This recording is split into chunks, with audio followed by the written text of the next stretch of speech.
Hello बच्चों, let's see the question and the question states that directions. These questions consist of two statements each printed as statement 1 and statement 2. While answering these questions, we are required to choose any one of the following four responses. Statement 1, inner orbital complexes are high spin complexes. Statement 2, outer orbital complexes are low spin complexes. Option A, both statement 1 and 2 are correct. Option B, both statement 1 and 2 are incorrect. Option C, statement 1 is correct and statement 2 is incorrect. Option D, statement 1 is incorrect and statement 2 is correct. Key concept used here is coordination, compounds. So basically हमसे यहाँ पे क्या पूछा गया है, complexes के बारे में पूछा गया है और हम यहाँ पर क्या बताएंगे कि जो इनर ऑर्बिटल कॉम्प्लेक्सेस है वो हाई स्पिन होते हैं या लो स्पिन, या फिर outer orbital complexes high spin होते हैं या लो स्पिन.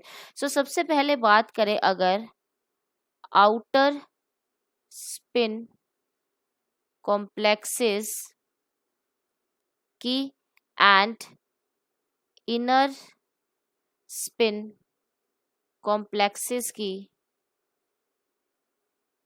सो बेसिकली होता क्या है कि जो ये आउटर स्पिन कॉम्प्लेक्सेस होते हैं इनके अंदर nd ऑर्बिटल यूज होता है, यानी कि जो जो कि प्रिंसिपल क्वांटम नंबर है उसी का सेम d ऑर्बिटल यूज होगा. और जो इनर स्पिन कॉम्प्लेक्सेस होते हैं इनके अंदर n-1 d ऑर्बिटल यूज होता है for binding with the ligand, that is n-1, that is the principal quantum number. जो highest principal quantum number होगा, let's say we have 4s, तो वहां पर जो हमारा d ऑर्बिटल यूज होगा वो 3d यूज होगा in case of inner spin complexes. But in case of outer spin complexes अगर 4s हाईएस्ट हमारा जो प्रिंसिपल क्वांटम नंबर है वो 4 है तो वहां पर हमारा 4d ही ऑर्बिटल यूज होगा. तो ये हमारे होते हैं outer spin complexes and inner spin complexes. Now हम बात करते हैं हाई स्पिन कॉम्प्लेक्सेस की. तो जो हाई स्पिन कॉम्प्लेक्सेस होते हैं उनके अंदर होते हैं अनपेयर्ड इलेक्ट्रॉन्स,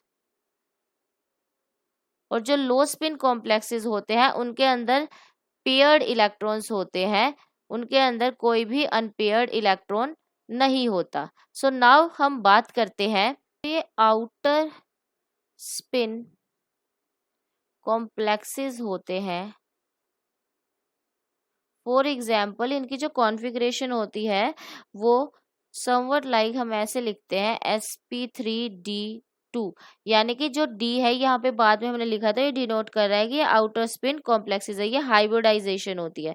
तो ये कॉम्प्लेक्सेस क्या होती हैं, ये जनरली हाई स्पिन होते हैं. This is because the d orbital used in bonding are more likely to accommodate additional electrons with parallel spins before pairing up.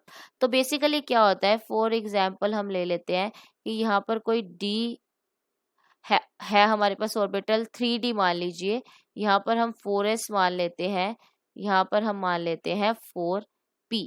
तो बेसिकली क्या होता है, अगर हमारे 3d के अंदर इलेक्ट्रॉन्स प्रेजेंट है और हमारे पास वीक फील्ड लिगेंड है कि पेयरिंग भी नहीं हो सकती, और हमारे पास मान लीजिए ऑक्टाहेड्रल कॉम्प्लेक्स है जिसके अंदर 6 लिगेंड्स हैं, तो हमें क्या करना पड़ेगा, हमें एक आउटर d ऑर्बिटल को लेना पड़ेगा, डेट इज 4d, ताकि हम अपने 6 लिगेंड्स को यहाँ पर अटैच कर सके लाइक दिस, जिससे कि हमारी हाइब्रिडाइजेशन हो जाएगी sp3d2. तो इनको बोलते हैं हम आउटर ऑर्बिटल कॉम्प्लेक्सेस. तो ये क्या होता है, इनके अंदर बेसिकली हमारे जो कॉम्प्लेक्सेस बनते हैं वो हाई स्पिन बनते हैं, बिकॉज पेयरिंग होगी नहीं. अगर पेयरिंग नहीं होगी तो हमारे पास अनपेयर्ड इलेक्ट्रॉन्स होंगे, क्योंकि अगर पेयरिंग हो जाती तो हमारे पास क्या बन जाते, इनर स्पिन कॉम्प्लेक्सेस बन जाते. ऐसे ही सिमिलरली हम इनर स्पिन कॉम्प्लेक्सेस की बात करते हैं तो उनकी जो हाइब्रिडाइजेशन होती है उसको हम कुछ इस तरीके से लिखते हैं d2sp3. सिमिलरली इसको समझते हैं. फॉर एग्जाम्पल हमारे पास मान लीजिए ये कोई 3d है और ये हमारे पास है 4s and this is 4p। तो बेसिकली मान लीजिए हमारे पास यहाँ पर 6 इलेक्ट्रॉन्स हैं, तो हमारे पास कोई स्ट्रॉन्ग लिगेंड प्रेजेंट है, तो स्ट्रॉन्ग लिगेंड क्या कर देते हैं, पेयरिंग कर देते हैं। अगर वो पेयरिंग कर देते हैं तो हमारे पास कुछ इस तरीके से पेयरिंग हो जाएगी, और ये 4s and this is 4p। तो हमारे पास जो हाइब्रिडाइजेशन आ गई वो क्या आ गई, D2sp3। नाउ हम यहाँ से देख सकते हैं कि जो ये कॉम्प्लेक्सेस होंगे ये जनरली क्या होते हैं, लो स्पिन होते हैं।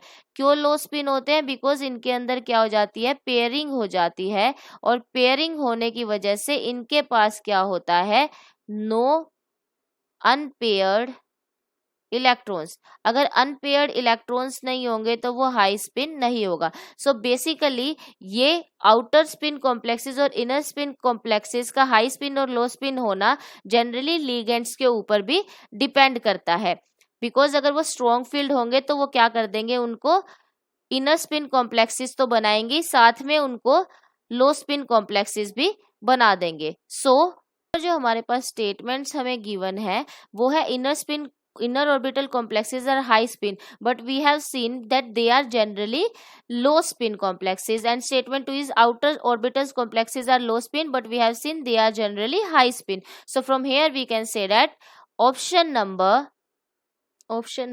B, that is both statement 1 and statement 2 are incorrect. I hope you understood the solution. All the very best.